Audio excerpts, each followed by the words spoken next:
Shalom Bapak Ibu, Saudara-saudari, jemaat maupun simpatisan GKI Kalideres. Bersyukur karena kasih dan kebaikan Allah kembali kita berjumpa di dalam rangkaian Sapaan Gembala.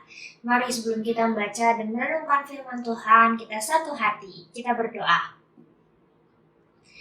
Allah yang baik, sebentar kami akan membaca dan merenungkan firman-Mu. Kiranya Roh Kudus-Mu menolong kami semua, agar kami mampu memahami firman-Mu dengan baik, dan kami juga mampu melakukannya dalam kehidupan kami sehari-hari.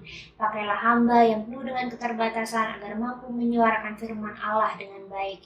Di dalam Kristus Yesus, kami memohon. Amin. Bapak Ibu yang terkasih, ada peribahasa umum yang mengatakan, mulutmu harimaumu. Tentu kita sudah tidak asing dengan peribahasa ini. Emang apa sih maksud dari peribahasa ini?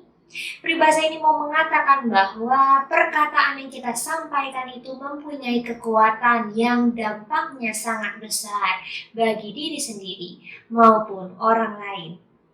Bisa jadi buruk, bisa juga jadi baik. Bisa menyembuhkan atau bisa menyakiti. Bisa membangun atau bisa menjatuhkan, bisa menyemangati atau juga bisa mempermalukan.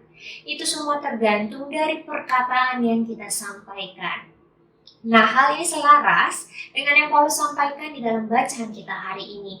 Mari kita membacanya bersama-sama dari Efesus 4 ayat 29. Saya akan membacakannya untuk kita semua.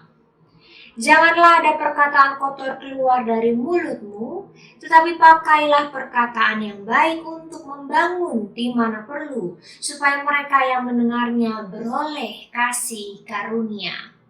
Bapak Ibu yang terkasih, ayat ini merupakan salah satu petunjuk tentang bagaimana sih seharusnya para pengikut Kristus hidup sebagai manusia baru. Salah satu nasihat Paulus adalah tentang bagaimana seharusnya seorang Kristen berkata-kata. Nah, dengan jelas Paulus mengatakan bahwa janganlah ada perkataan kotor keluar dari mulutmu, tetapi pakailah perkataan yang baik untuk membangun. Apa sih itu perkataan kotor dan apa sih itu perkataan yang baik?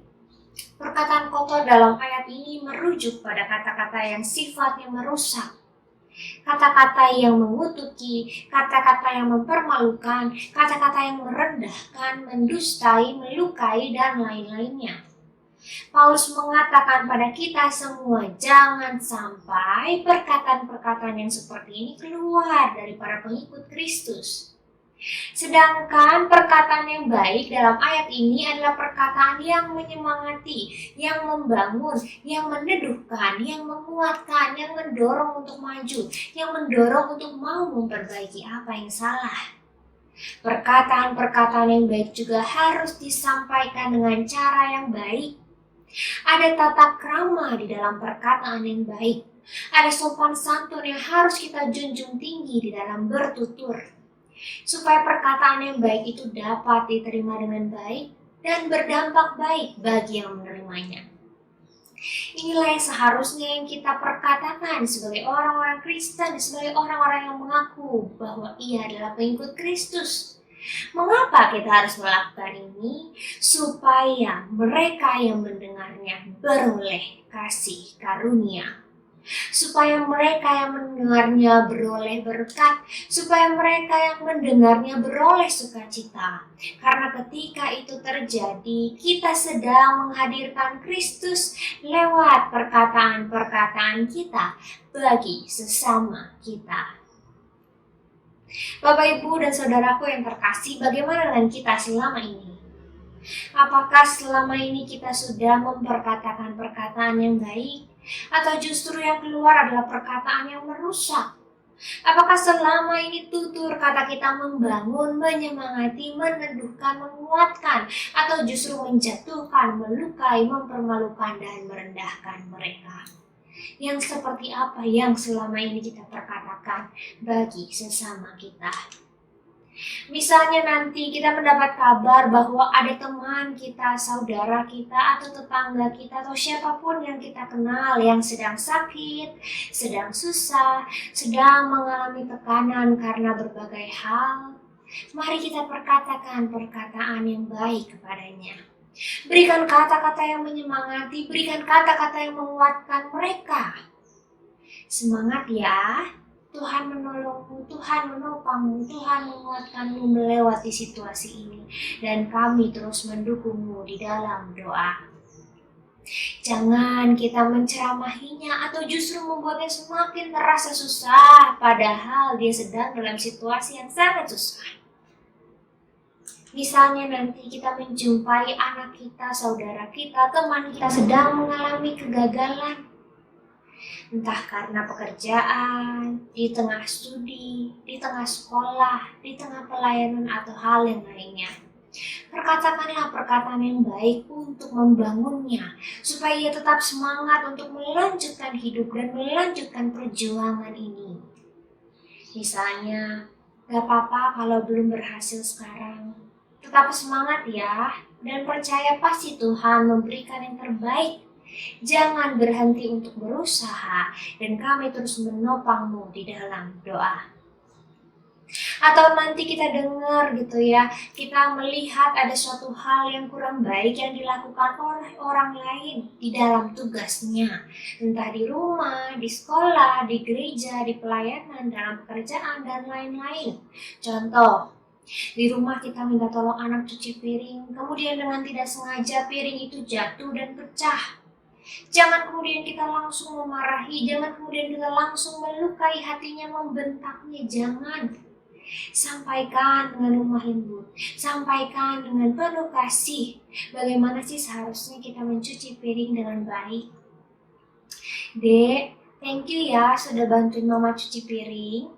Nah, lain kali kita sama-sama belajar ya, supaya cuci piringnya jadi pelan-pelan, hati-hati, supaya nggak jatuh lagi, supaya nggak pecah.